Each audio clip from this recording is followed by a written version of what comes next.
Bonsoir, je suis Stéphane. Deuxième partie des recettes de crêpes. Les recettes de crêpes au froment. Alors, j'ai gardé à peu près le même type de proportion pour 500 g de farine, 130-140 g de sucre en semoule, 10 g entre 5 et 10 g allez, on va dire 7 g pour être très précis, de gros sel, 4 œufs, 50 g de beurre qu'on va faire fondre, et puis à peu près 90 centilitres de lait. Voilà, avec plus ou moins 10 à 15 centilitres de lait ou d'eau pour le réglage de la pâte à crêpes au final au moment de les cuire. Je rappelle, le réglage, c'est l'adjonction dans la pâte à crêpes de lait ou d'eau pour avoir une pâte plus liquide, enfin oui, plus liquide que ce qu'elle est en sortant du temps de repos. Le temps de repos qui sera pour ces crêpes-là de à peu près une demi-heure et 1 heure maximum. Alors, 500 g de farine que je vais tamiser là aussi. Alors, on la tamise pour deux raisons. La première, c'est pour la rendre plus facile à travailler. La deuxième, c'est pour éviter les grumeaux qui sont dus au gluten contenu dans cette farine de blé. Voilà. Alors, on voit bien, elle est beaucoup plus fine qu'avant. Alors, hop. Ah, je crois qu'il y a mon fils qui se réveille de la sieste. Alors, je rajoute 140 g de sucre en poudre et 5 g de gros sel. Voilà. Pour les gens très pointilleux, vous pouvez peser. Et puis, alors, on le mélange. Il ne se passe pas grand-chose. Voilà. On va faire un petit puits. Comme ça. Hop.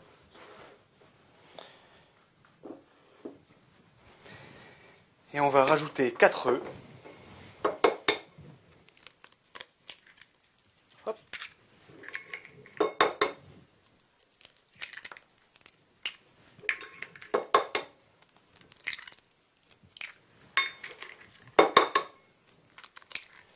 Qui font 4.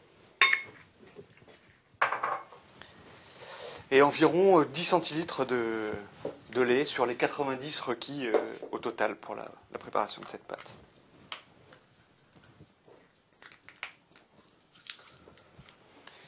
Alors, liquide.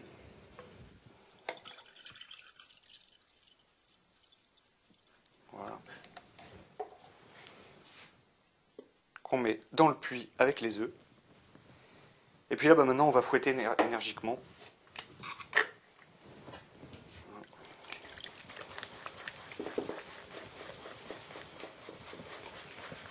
Ah, comme d'habitude, ça saute.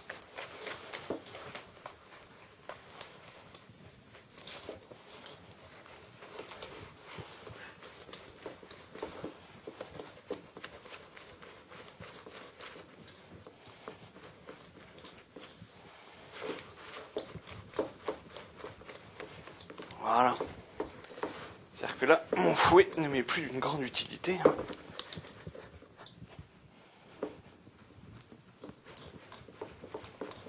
Mais on voit bien que la quasi-totalité de la farine, la totalité de la farine même, a été absorbée. Alors, maintenant, on va rajouter à nouveau un petit peu de lait pour fluidifier cette pâte. Alors, c'est 0,40, c'est-à-dire un petit peu moins de la moitié. Alors, je ne suis pas du bon côté, liquide c'est là. Un petit peu moins de la moitié de la quantité initiale requise. Alors,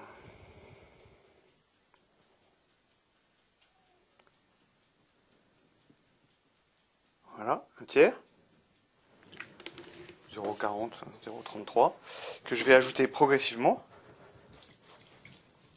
Alors quand on est seul, c'est moins facile, hein, évidemment.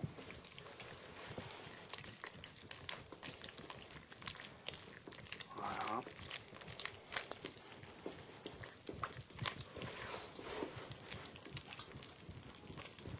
Elle se fluidifie.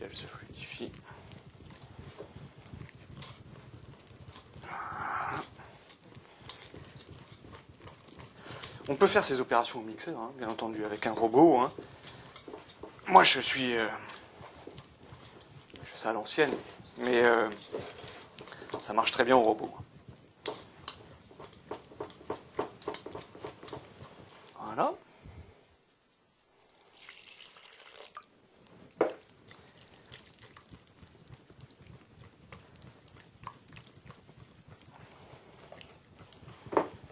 Alors.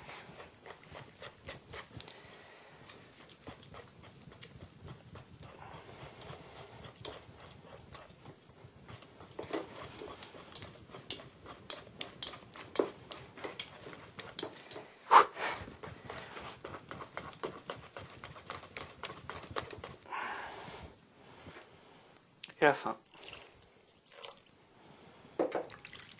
Alors, pour l'instant, on est à 0,3 plus 0,1. On est à 0,4 litres de lait pour les 0,9 qui étaient requis initialement.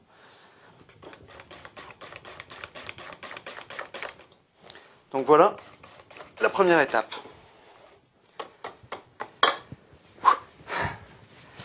Je fais un petit peu le ménage. On va maintenant faire fondre un petit peu de beurre, les 50 grammes que j'ai annoncé tout à l'heure dans la recette, pour que le beurre fondu soit noisette, pas plus. Alors un petit coup au gaz, hein, sur un petit feu. Il faut éviter de le faire brûler, bien entendu. Ça va venir très vite. Et puis je prépare 0,2 de lait. Alors 0,2. Que nous rajouterons après l'incorporation du beurre fondu. Une cuillère en urgence. Ce beurre fondu qu'il faut surtout ne jamais incorporer à la fin de la recette. Il faut l'incorporer vraiment au milieu, de façon à pouvoir rajouter du lait par-dessus. Si on rajoute le beurre fondu à la fin de la recette, on a des grumeaux de beurre qui apparaissent dans la pâte. C'est pas très très beau au moment où on cuit la crêpe. En revanche, incorporer du beurre fondu couleur noisette avant d'avoir incorporé la totalité de la quantité de lait dans la jatte, eh ben c'est l'assurance de ne pas avoir de grumeaux de beurre dans la pâte. Voilà. Alors, le beurre est quasiment fondu. Je vais augmenter un petit peu mon gaz. Bon, c'est une opération que j'aurais pu effectuer pendant que je mélangeais la pâte, évidemment, hein, mais pour plus de clarté, je pense que c'est des opérations qu'on dissocie de clarté et de pédagogie. Voilà, alors il est bien fondu, on va le laisser brunir. Ce qu'on appelle un beurre noisette.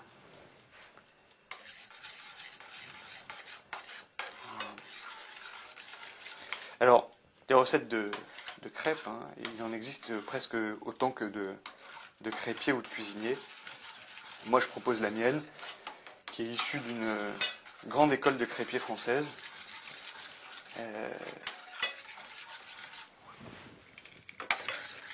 Voilà, mais c'est peut-être un petit peu trop fort presque. Voilà. Hein. Il va commencer à changer de couleur. Mon faux est prêt.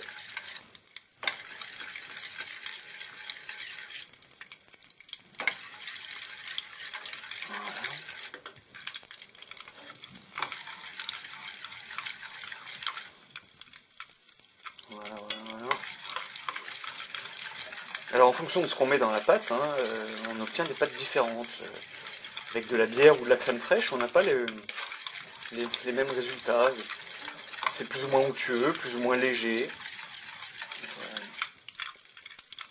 Je répète, hein, beaucoup de recettes différentes. Globalement la même base, hein, évidemment. Mais... Voilà, on s'approche de la vérité là. Encore, hop là, encore un petit peu.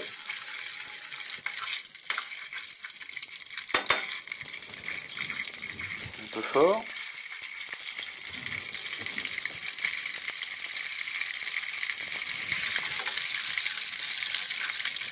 c'est pas instantané, hein. C'est pour ça que je disais tout à l'heure que j'aurais pu le faire pendant que je battais la pâte. Mais c'était moins intéressant pour les gens qui cherchent à reproduire la recette à la même vitesse que moi.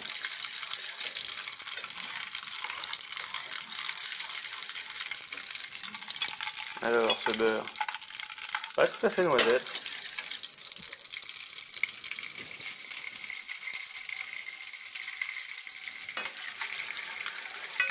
En fait, il faut rester devant pour le surveiller parce que souvent on le fait brûler sinon.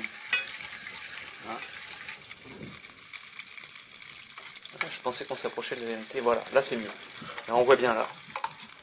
Hein, la couleur. Je vais retirer les bulles. Hein, et ah là là, elles ne veulent pas partir comme ça.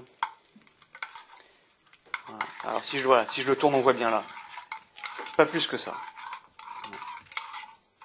Voilà. En fait, alors je l'incorpore dedans. Et je bats. Voilà. Et cette coloration, presque comme si c'était du miel qui avait été ajouté à l'intérieur. Voilà. Et maintenant, je peux ajouter mes 2 décilitres de lait sans risquer d'avoir des grumeaux de beurre à la fin, puisque je suis persuadé que le beurre a bien été incorporé par la pâte. Ça a l'air pointilleux, mais avec un petit peu d'habitude, vous ferez ça tous les dimanches soirs, aussi bien que mon voisin et ami Yuen qui fait des crêpes tous les dimanches soirs pour ses enfants.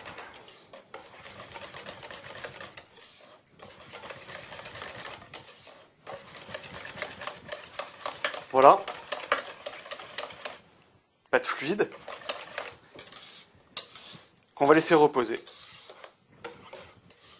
au réfrigérateur 1 heure maximum, 30 minutes minimum. Et que je vais filmer avec du film alimentaire que je n'ai pas, donc avec du papier d'aluminium.